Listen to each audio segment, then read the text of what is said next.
যারা ভেবেছিল পুরো ইউসিএল ক্যাম্পিংয়ে বেস্ট ডিফেন্সিভ টিমের আগেনস্টে বার্সেলোনা বটল করবে বা হারবে, তাদের জন্য আমার সমবেদনা। পুরো ম্যাচ আমরা দেখলাম 3-3 স্কোর লাইন, আর আমার মতে এখনো পর্যন্ত পুরো ইউসিএল ক্যাম্পিংয়ে যদি বলি তাহলে one of the most entertaining match is this. UCL মধ্যে সবচেয়ে ফেভারিট আর সবচেয়ে ইন্টারেস্টিং ম্যাচ ছিল এইটা। হাফ টাইমের মধ্যে 2 গোল, ইন্টার মিলান, তাও বার্সেলোনা ঘরের মাঠে, যেই টিমটা পুরো ইউসিএল ক্যাম্পিংয়ের মধ্যে ডিফেন্সিভ সবচেয়ে বেস্ট, তাদের অ্যাটাকও যে কতটা বেস্ট সেটা ভাই তারা দেখিয়ে দিল। যতই আমরা অনেক তোল্লাই দিই যে ভাই হান্সি ফ্লিক এই করছে সেই করছে, ঠিক আছে, that's not a problem, but আমাদের বাকিদের সাথেও কম্পেয়ার করা উচিত। কারণ শুধু একজনকে যদি আমরা ভালো বলতে থাকি তাহলে আমরা কম্পিট করতে পারবো না। কারণ আমরা নিজের মাঠে তাদেরকে হারাতে পারলাম না। নেক্সট ম্যাচ অবশ্য হারিও নি, কিন্তু তবুও আমরা নিজের মাঠে তাদেরকে হারাতে পারলাম না, আর তাদের মাঠে আমরা কিভাবে জিতবো? এত 10 ইয়ার্স পরে, লাস্ট মেসি 2019-এ সিঙ্গেল হ্যান্ডলি সেমিফাইনাল অব্দি নিয়ে এসেছিল। এখন 10 বছর পর, 9 to 10 ইয়ার্স পর আমরা আবার সেমিফাইনালে চলে এসেছি। এখন যদি আমরা সেম ভুল যদি আমরা করি তাহলে ভাই এত দূর আসা, এত দূরের জার্নিটা আবার কিন্তু সব ভেঙে যাবে। যদিও ভাই আমি বলবো যে প্রথম হাফ টাইমের মধ্যে সবার ঘুম উড়ে গেছে। কেউ ভেবেছিল যে এই ম্যাচটা পুরো একতরফা হবে, বাট না, পুরো একদম অ্যাবসলিউটলি সিনেমা ছিল ম্যাচটা। এই ড্রামসিস পুরো হাফ টাইমের মধ্যে 2টো গোল দিয়েছে, আর সে এই ম্যান অফ দ্য ম্যাচও অ্যাওয়ার্ডটা পেয়েছে। আর I think he deserve this, খুব ভালো খেলেছে। আর বার্সাও কম না, তাদের মেন্টালিটি আগে থেকে অনেক স্ট্রং করেছে হান্সি ফ্লিক, যেটার জন্য খুবই অ্যাপ্রিসিয়েট করছি আমি।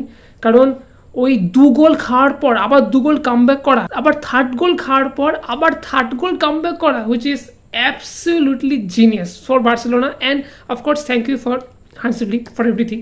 তাই জন্যে যতটুকু আমি দেখলাম, আর ইয়ামালকে তো নিয়ে ভাই কিছু বলার নেই। At the age of 17-18 just fabulous. But হ্যাঁ, please don't compare him with Messi. Not Messi ভাই, মেসির মতো না। এই টপিকে আমরা হয়তো অন্য কোনো একদিন বলবো, but please don't compare him to Messi.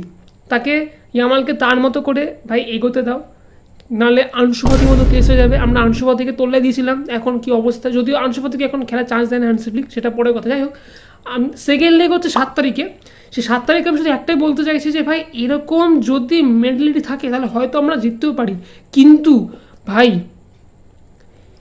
Inter মিলানকে কিন্তু ভরসা নেই, আর বিশেষ করে ইজাকি এই হাত পা নাড়াচ্ছে, খুব এদিক ওদিক খুব ইনস্ট্রাকশন দিচ্ছে ওকে। ভেবো না যে he is not just a coach, he is more than a coach.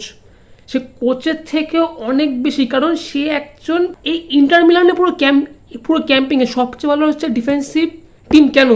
কারণ ইজাকিও one of the most better central back in his era, খুব ভালো একজন ডিফেন্ডার ছিল। তাই জন্য সেও তার টিমটাকে ডিফেন্সিভলি এতটা ম্যানেজেবল করে দিয়েছে। তাই আমাদের উচিত, অবশ্য আমরা জানি যে এই নেক্সট লেগে আমাদের লেভানডস্কি আসছে, আর কোন্ডে মনে আসবে না। আমি যা ফ্যাব্রিজো রোমানিও থেকে আমরা পোস্ট দেখলাম যে কোন্ডের একটা হ্যামস্ট্রিং ইনজুরি হয়েছে। বালদে আসবে কিনা যেটা খুব দেখার মতো একটা জিনিস হবে। মনে হয় না বালদে আসবে, কারণ বালদের নাকি এখন ইনজুরি পুরোপুরি সারেনি। যদি বালদে আসে তাহলে it is very good for our Barcelona, কারণ বালদে অনেকটাই খেলার একটা স্ট্যান্ডার্ড নিয়ে যায়। তাই বালদেকে আমাদের লাগবে, কারণ শুধুমাত্র আগের বারে মেসির মতো শুধু ইয়ামালের ওপর সব কিছু চাপিয়ে দিলে হবে না ভাই। He is just 17 years old.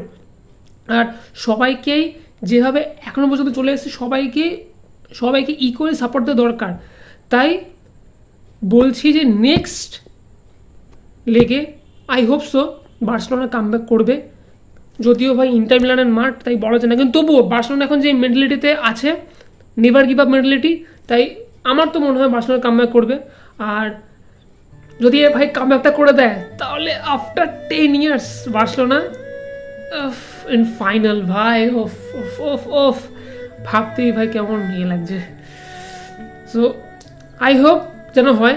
আর তোমাদের কি মনে হয় যদি কামব্যাক করতে পারে বার্সেলোনা তাহলে কি স্কোর লাইনে কামব্যাক করবে আগে ইন্টার মিলান?